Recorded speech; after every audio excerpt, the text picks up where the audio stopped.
Гоё ууз. Монголын түүх соёлын бие даалтаараа нутгаараа бахархын сэдв авсан. Түүгээрээ Ховд аймгийнхаа сайхан үзэсгэлэнтэй газрыг танилцуулахдаа туйлыг таатайна. Ховд аймаг нь Монгол улсын баруун хязгаар Алтай нуурын ойролцоо Баян Өлгийн Уус, Говь Алтай, Завхан, Баян Хонгор зэрэг аймагтай илдэг. Улаанбаатар хотоос 1350-аас 1400 км зайд оршино.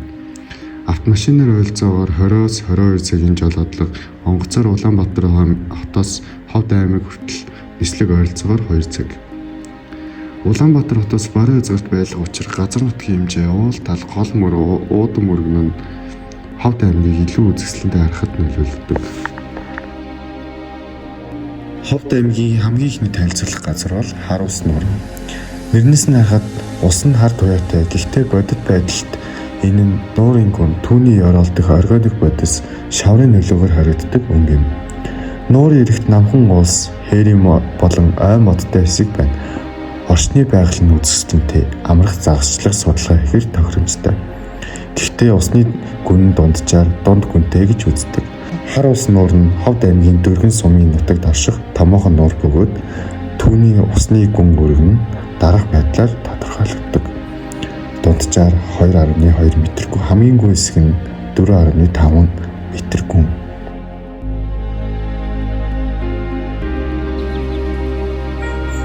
Ховд аймаг Эрдэнэ бүрэн сум, Цамб гарав хайрхан, далайн түвшнөөс дээш 4193 м.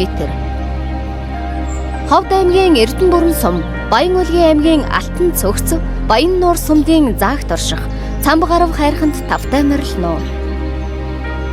Цамб гарав хайрхан далайн түвшнөөс дээш 4193 м өндөрт өргөгдсөн мөнх цас туул бөгөөд газрын доорх цэвэр усны асар их нөөцтэй.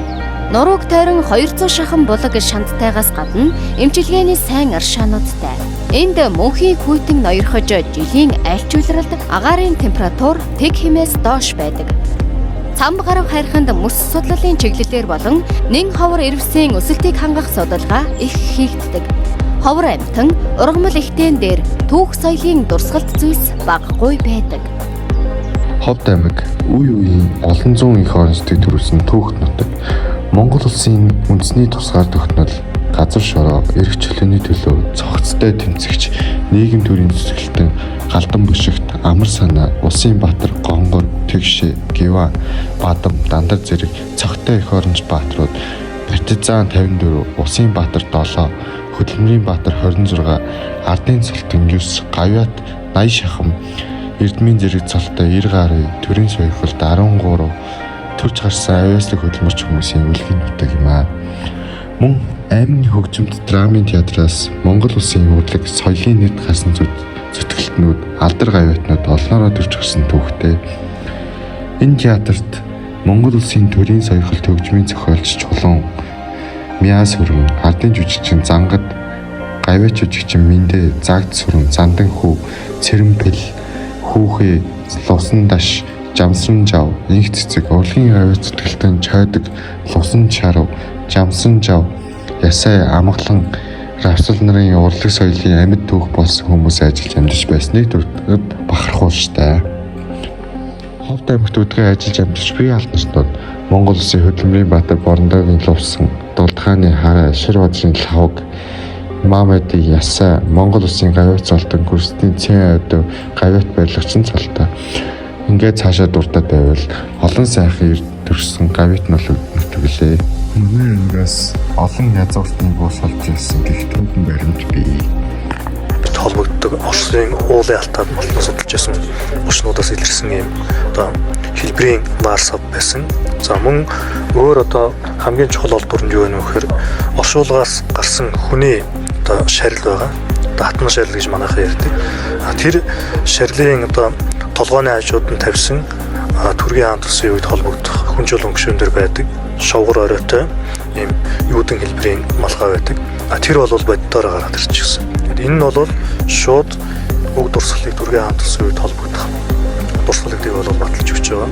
Энэхүү олдвор нь одоогоор Ховд аймагт төдийгүй Монгол улсын хэмжээнд бүтнээрээ шахам олдсон анхны хадны оршуулга гэж судалгааны багийнхан үзэж байна. Тийм болохоор энэхүү олдврын онтооллыг тогтоох, сэргээн засах, уг олдврыг орон нутагтаа хадгалах, хамгаалах асуудлыг зохих хууль журмын дагуу шийдвэрлэх шаардлагатай болж байгаа юм а.